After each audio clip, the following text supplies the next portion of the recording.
vous annonce une grande joie. Aujourd'hui, vous est né un Sauveur, qui est le Christ, le Seigneur. Alléluia. Alléluia. Alléluia. Alléluia. Le Seigneur soit avec vous. Et avec votre esprit. Évangile de Jésus-Christ selon saint Luc. Gloire à toi, Seigneur. En ces jours-là, parut un édit de l'empereur Auguste, ordonnant de recenser toute la terre. Ce premier recensement eut lieu lorsque Quirinus était gouverneur de Syrie. Et tous allaient se faire recenser, chacun dans sa ville d'origine. Joseph lui aussi monta de Galilée, depuis la ville de Nazareth, vers la Judée, jusqu'à la ville de David, appelée Bethléem. Il était en effet de la maison et de la lignée de David. Il venait se faire recenser avec Marie, qui lui avait été accordée en mariage et qui était enceinte. Or, pendant qu'ils étaient là, le temps où elle devait enfanter fut accompli. Et elle mit au monde son fils premier-né. Elle l'emmaillota et le coucha dans une mangeoire, car il n'y avait pas de place pour eux dans la salle commune. Dans la même région, il y avait des bergers qui vivaient dehors et passaient la nuit dans les champs pour garder leurs troupeaux. L'ange du Seigneur se présenta devant eux, et la gloire du Seigneur les enveloppa de sa lumière. Ils furent saisis d'une grande crainte. Alors l'ange leur dit, « Ne craignez pas, car voici que je vous annonce une bonne nouvelle, qui sera une grande joie pour tout le peuple. Aujourd'hui, dans la ville de David, vous est né un Sauveur, qui est le Christ, le Seigneur. Et voici le signe qui vous est donné. Vous trouverez un nouveau-né, emmailloté et couché dans une mangeoire. » Et soudain, il y eut avec l'ange une troupe céleste innombrable qui louait Dieu en disant « Gloire à Dieu au plus haut des cieux et paix sur la terre aux hommes qui l'aiment. » Alléluia. Alléluia. Alléluia. Alléluia.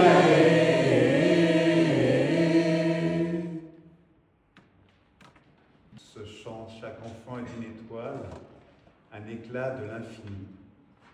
Un chant que nous prenons souvent pour les baptêmes, pour nous rappeler que la vie d'un enfant, c'est ce qu'il y a de plus précieux à accueillir. Et ce que la nuit de Noël nous rappelle précisément, c'est d'accueillir la vie même de Dieu en la personne, en la présence d'un enfant.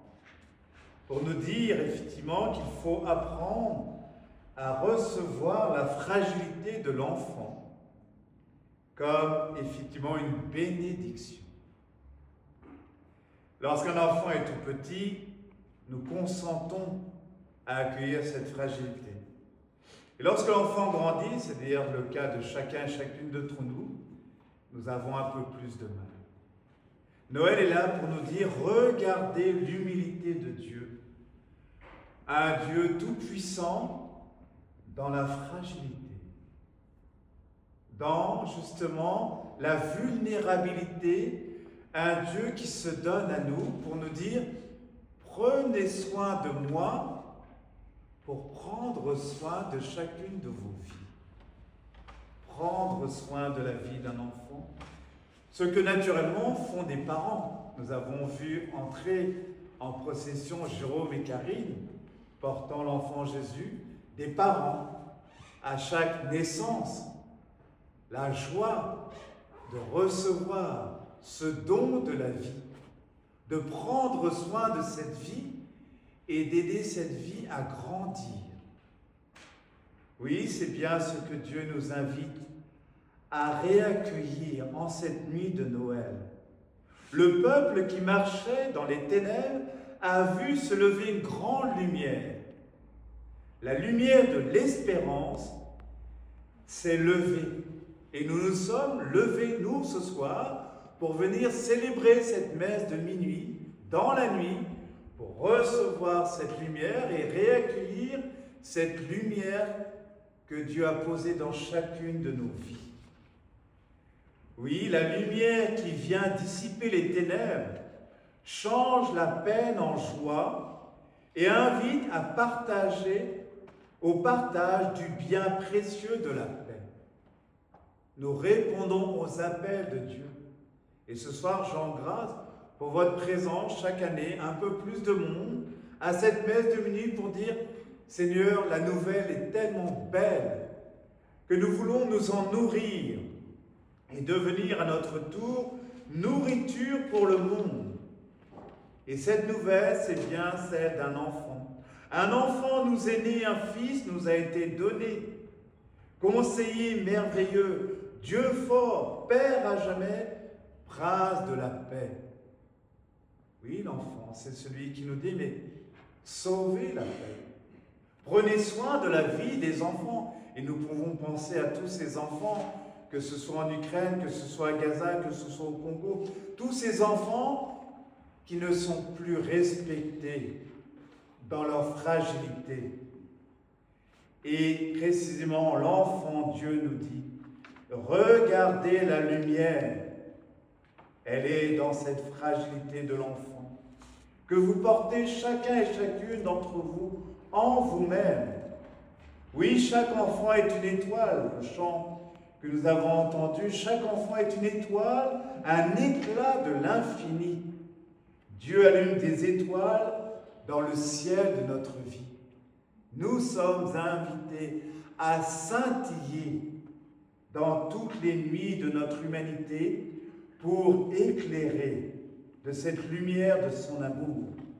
Apprenons à écouter les enfants pour devenir des princes et des princesses de la paix de Dieu pour notre humanité. Oui, réjouissons-nous, frères et sœurs, chers enfants, en cette nuit de Noël, notre Sauveur est né sur terre. Le signe de la paix nous est donné pour nous inviter, en accueillant l'humilité de Dieu qui se fait petit enfant, à guérir de nos illusions de grandeur pour prendre soin de la fragilité de notre humanité. On marche effectivement à contre-courant lorsque nous sommes chrétiens, lorsque nous voulons suivre le modèle qui nous est donné, de ne pas vouloir nous placer au-dessus des autres, mais de nous situer en serviteurs les uns des autres. Accepter de dépendre de Dieu, accepter de dépendre les uns des autres.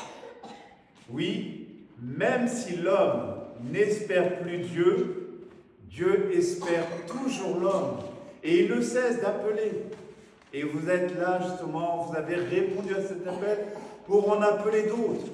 Pour que l'année prochaine encore vous veniez chacun avec une, deux personnes de plus.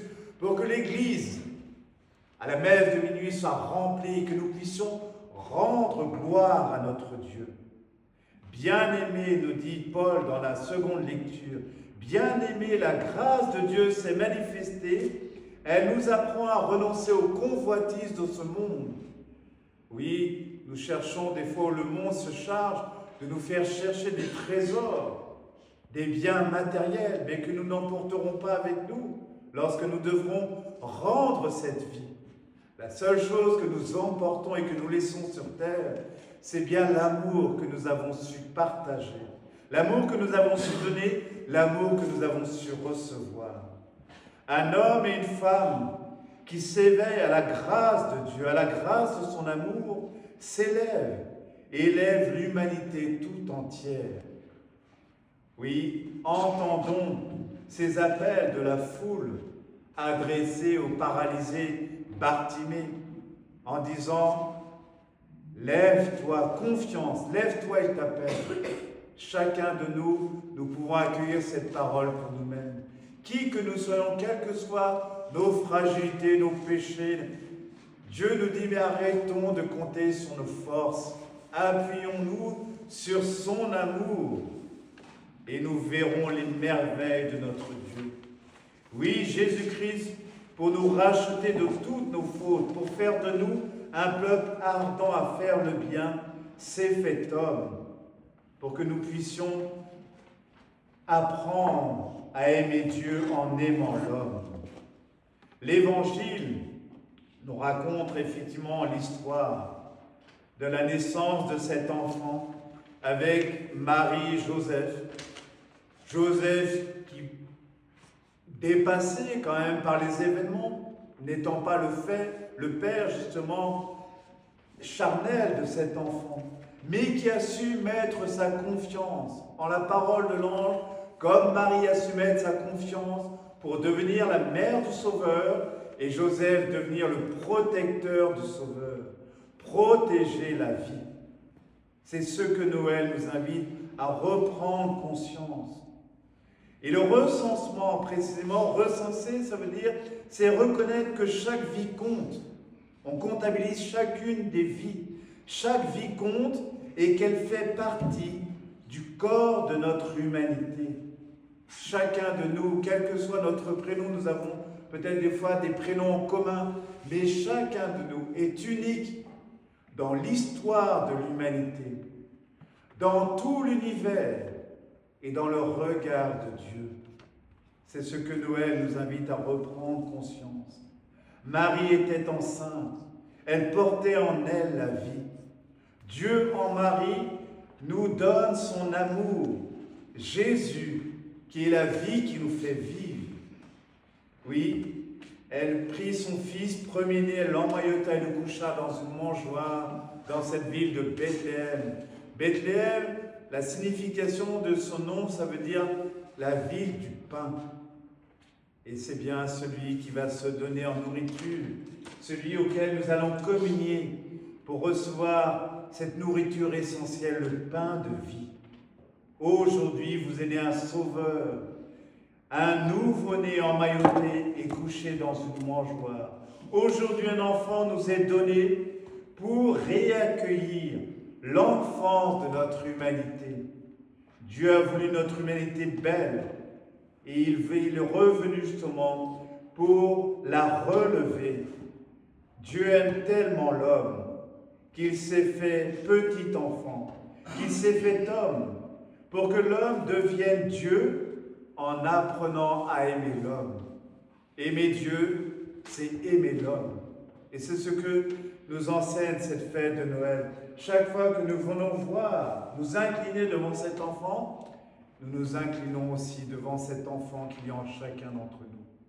Nous vivons de lui et il vit en nous. Nourrissons-nous de lui. Laissons-le nous revêtir de sa gloire qui nous apporte la paix.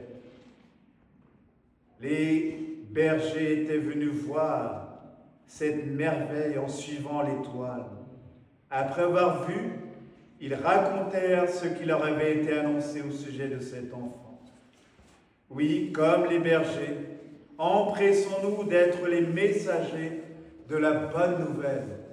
Et je vois ma sœur Chloé, voilà, qui se prépare, qui est catéchumène, et qui se prépare pour être baptisée, communiée, confirmée. Jeune de 21 ans, de se dire, mais c'est pas le Père Charles qui est venu frapper à la porte de Chloé. C'est le Seigneur qui envoie Chloé pour dire au Père Charles, regarde les signes d'espérance que je t'envoie, que je vous envoie, pour continuer à devenir ces témoins, ces messagers de la bonne nouvelle. Noël, c'est la lumière de la paix offerte à tous les enfants de la terre. Alors célébrons ce jour de notre nouvelle naissance pour réveiller notre terre et rappeler que l'essentiel, c'est bien la vie de ces enfants que nous sommes, dont il faut prendre soin en demandant à Dieu de nous éclairer de son amour, de sa paix et de son pardon. Amen.